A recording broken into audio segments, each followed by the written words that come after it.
degrees with me, master's degree and a graduate degree, and I was qualified teacher. I was told to take my turban off. Only then I would become a bus driver. Why was I asked that? Because there was certainly a clash of civilizations here. When we were not asked to take our turban off, when Muslims were not asked to take their hijab off, so that they could protect, democracy and against the Hitler, right? When we came here, we were asked all these questions. I wonder why in America the first victim after 9/11 was a Sikh gentleman. If there is so much understanding of civilizations and culture in America, why is it that you are treating your black population and the people who were killed, in the tsunami, I'm asking you. Last thing is, there is no clash of civilizations here in London, none whatsoever. It's a clash is with arrogance, with profit, with money, and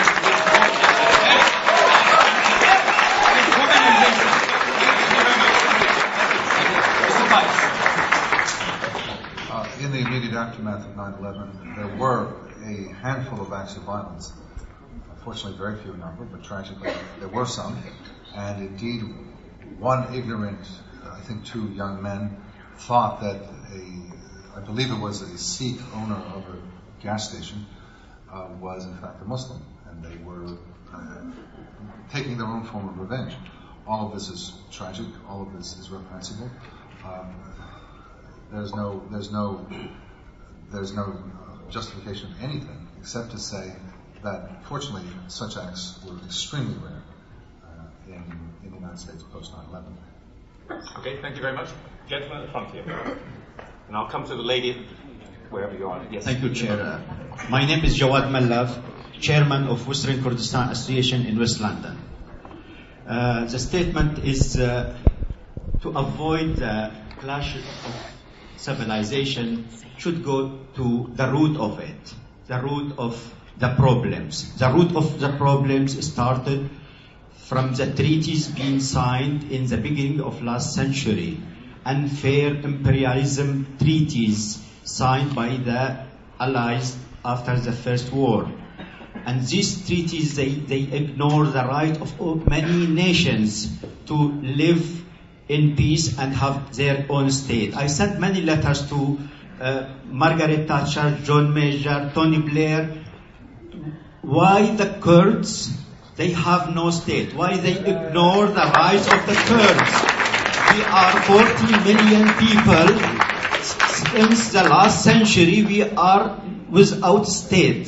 And I think some people of mine, they told me that after the First War, the person who drew the map of Middle East, Mr. Winston Churchill, and he was heavy drunkard, and when you find the borders, go straight and suddenly go left and right, that means he had a hiccup. Please, it is possible to correct the hiccup of Mr. Churchill.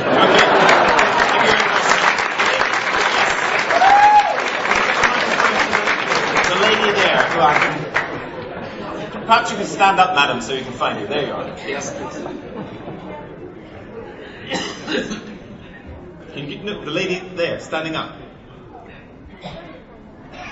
Yes, allow me to sit down again. I'm a heart patient. Okay, please do. Thank you. I'm Muna Nashashibi from Arab Media Watch. First of all, I would like to remind Mr. Pipes that the negotiations in Palestine failed. Not because the Palestinians didn't want it. It was because the negotiations are supposed to be between 2 equal parties. What you were doing, what the West was doing, was forcing down the throats of the Palestinians and unjust resolutions to accept, which were not acceptable. The second, I would like to ask him, he always says that it is a question of Muslim versus Christian. Do you know what is the religion of Beit Sahur and Beit Jala in Palestine, which the Jews they were living in peace, with the Jews, but the F-16s have demolished them completely, and as a result, all Christians have left Palestine almost. Thank you very much. So it is a nationalistic issue, and it is against an illegal occupation. Okay. Thank you. I'm deeply grateful for this reminder that the Palestinians did not have a just resolution. They did not get to eliminate Israel this round, and I give you my condolences. Thank you. The lady there. My faith confronts and unifies all differences. Claire Kembo, German-born but British, black African son, Asian Indian dress. My faith is that we all have one Father and we are all brothers, regardless of differences. We're all brothers and sisters, and we should treat each other accordingly. Okay. Thank you very Thank much. you. I'd like to go right to the back again. Yes. Young people, yeah, we've room for everybody. Right at the very back. If we can get the microphone right to the back. Time is on your side, sir. I promise we'll get to you. Right to the back. I'd just like to ask Daniel Pipes if he really understands the sheer weight of oppression, of imperialism, and the aggressive quest for oil which his country has wrought upon the world. And if you would go only a few hundred yards down the road to the Tate Britain Gallery, you will see the photographs of the appalling evidence of depleted uranium, what it has done to the children of Iraq since the early 90s, since the very first Gulf War. This is the kind of imperialism which the people of the Middle East are suffering. And if all you have to say about it is the Jewish people deserve a homeland, when, excuse me, do the Arab people also not deserve a homeland? Okay, thank you. That's very Right.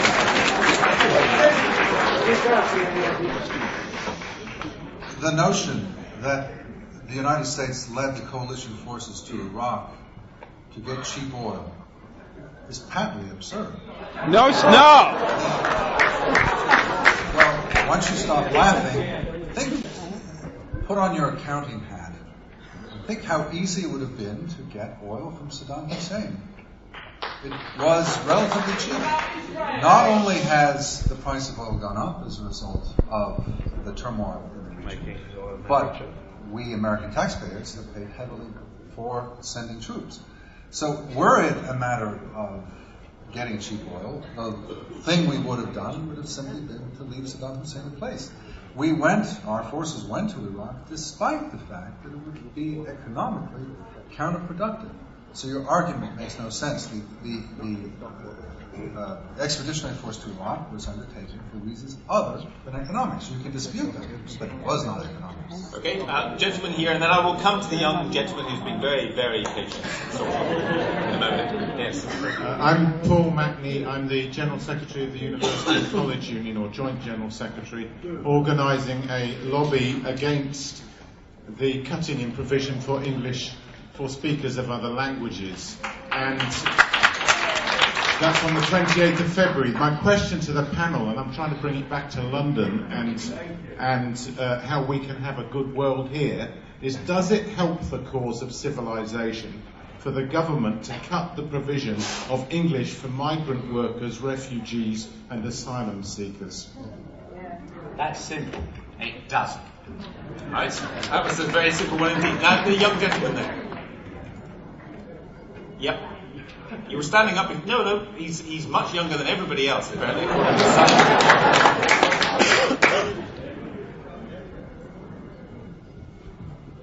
Yeah, hello. I find it very disappointing that young people are so poorly represented here, as it's a very important issue for children as well. And I think the Mayor paints a very pretty picture of London as a multicultural society, when a multicultural society can't exist when children are being split up into religious education and different schools at a very young age, which can start segregation from a very early beginning. Thank you.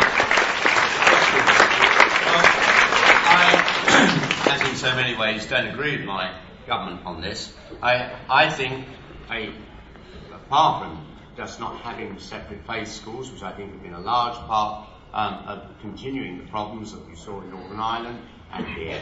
My own view would be there should be no parental choice at all. Everyone should go to their own local school, and this nonsense we have at the moment of people who've never been on their knees in a Christian church in their life, professing suddenly to be devout Christians so they can get their kid into a good school in the league tables on the other side of London is an obscenity, and it actually damages the education of all of us. We should all go down.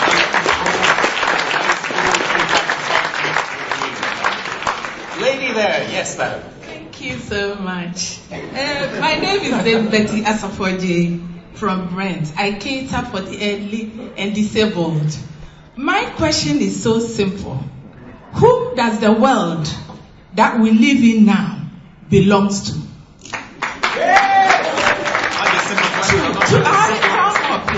After that, can the woman's tender care cease towards the child she bears? The third one is, God bless America. God bless America. What about the other parts of the world? Thank you. Does it mean the devil should bless the other parts of the world? Thank you very much.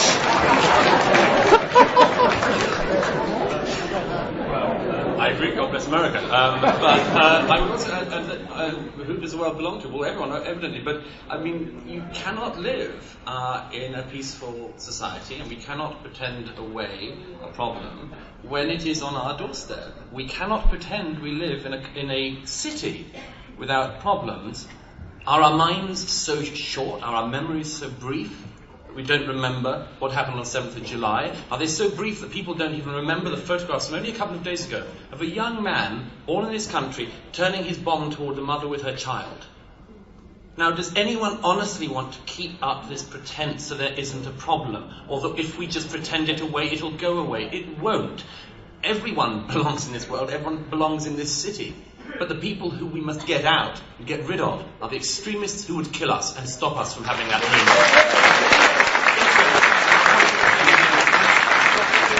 Hello, my name is Richard Avendor from Lewisham. I'd like to hear Ken's comment on my characterisation of the essence of Daniel Pipes' thesis. I believe his thesis is, in essence, ideological terrorism justifying neoliberal terrorism. 2 points in each. Neoliberal terrorism. 2 examples. Let's talk about the real world. We're talking about Muslim terrorism. The real world is, firstly, the biggest crime in the last few years was the only scientific study showed 600,000 people killed in Iraq by US, UK.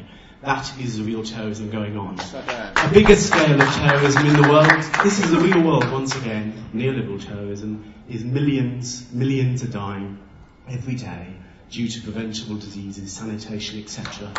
And at the same time, trillions is spent every year by one country. And then ideological terrorism, that's basically, well, you're justifying preemptive strike. And secondly, you're very clear. Actually, that's the question for Daniel Pipes. That's the question for Daniel Pipes, unless you want the mayor to justify neoliberal terrorism. Daniel Pipes. I must justify. So it's your problem.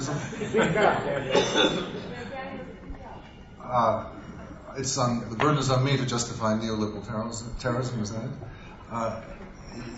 What you, as a poor benighted soul, are doing is blaming the United States, blaming Britain, blaming Israel. You didn't mention Israel, but I'm sure it's part of the triad. For all the problems of the world, why don't you think that other peoples have a responsibility for writing their own history, determining their own fate? Why is every problem in the world, including sanitation and disease, why is that Washington's, London's, and Jerusalem's problem? Why do you have so little respect for the other peoples of the world that they can make things happen on their own? Why do you think that there's a puppeteer behind every action? Why is it conspiracy theories? Why can't you go beyond this and look at the world as it really is?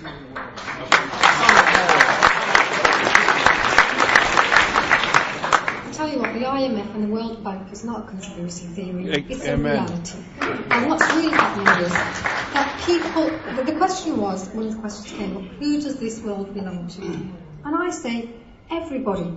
God bless America. God bless Britain. God bless Iraq. God bless Afghanistan. Everybody has a right to live their life.